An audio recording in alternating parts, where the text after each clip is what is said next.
খুলনা আজকে বিপিএল এ কিন্তু লাস্টে কিন্তু দারুণ ম্যাচ খেলছে। আজকে ঢাকাকে কিন্তু হারিয়ে রাজশাহীকে কিন্তু বিদায় করে দিছে বিপিএল এর থেকে। ঢাকাকে হারিয়ে কিন্তু খুলনা প্লে অফ নিশ্চিত করলো।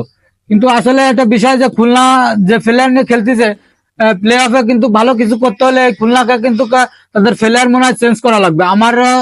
আমার ধারণা এদের প্লেয়ার আরো কিছু চেঞ্জ করা লাগবে, নাহলে কিন্তু প্লে অফে মনে হয় ভালো কিছু করতে পারবে না এরা।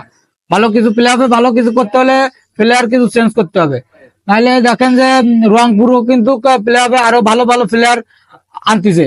তারপরে বরিশালেরও কিন্তু পরিকল্পনা আছে যে আরো ভালো কিছু প্লেয়ার আনবে। সেই ক্ষেত্রে যদি আপনি খুলনার এই প্লেয়ার নিয়ে কিন্তু প্লে অফে ভালো কিছু মনে হয় করা সম্ভব না। তা আমার মতে যে খুলনা যদি ভালো কিছু করতে হয় প্লে অফে, তাহলে এদের প্লেয়ার চেঞ্জ করা লাগবে। নাইম শেখও কিন্তু ভালো খেলতেছে, কিন্তু টি-20-তে আসলে কতদূর ভালো বড় কোন দলে ভালো স্কোর করে ফেললে কিন্তু ওই রান টপকানোর মতো ব্যাটসম্যান কিন্তু নাই।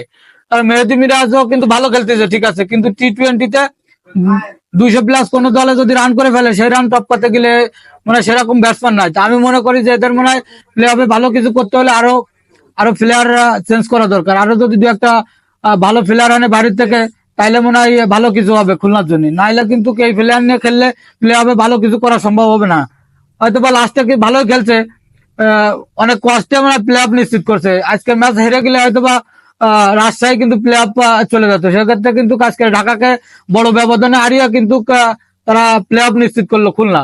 কিন্তু এইভাবে যদি মনে করেন যে এই প্লেয়ার নিয়ে খেললে প্লে অফে ভালো কিছু করা সম্ভব না। তা আমি মনে করি আরো কিছু ভালো করা, যদি ভালো ব্যাটসম্যান আনে, তাইলে মনে হয় ভালো কিছু প্লে অফে ভালো কিছু করা সম্ভব। রংপুর তারপরে বরিশাল যারা প্লে অফ নিশ্চিত করছে, এরা প্লেয়ার আরো আরো ভালো ভালো প্লেয়ার আনার পরিকল্পনা করছে। সেক্ষেত্রে মনে হয় এদের আরো খুলনাকে আরো প্লেয়ার আনা উচিত, নাহলে প্লে অফে মনে হয় ভালো কিছু করতে পারবে না। খুলনার কিন্তু মোটামুটি ভালোই মনে করেন যে বলার লাইন মোটামুটি ভালোই আছে, কিন্তু ব্যাটিং লাইন মনে হয় আমার কাছে দুর্বল মনে হয়। এই জন্য খুলনার ব্যাটিং লাইন আরো শক্তিশালী করতে হবে। তাইলে এই ব্যাটিং লাইন দিয়ে দ্বিতীয় রাউন্ডে ভালো কিছু করা সম্ভব না।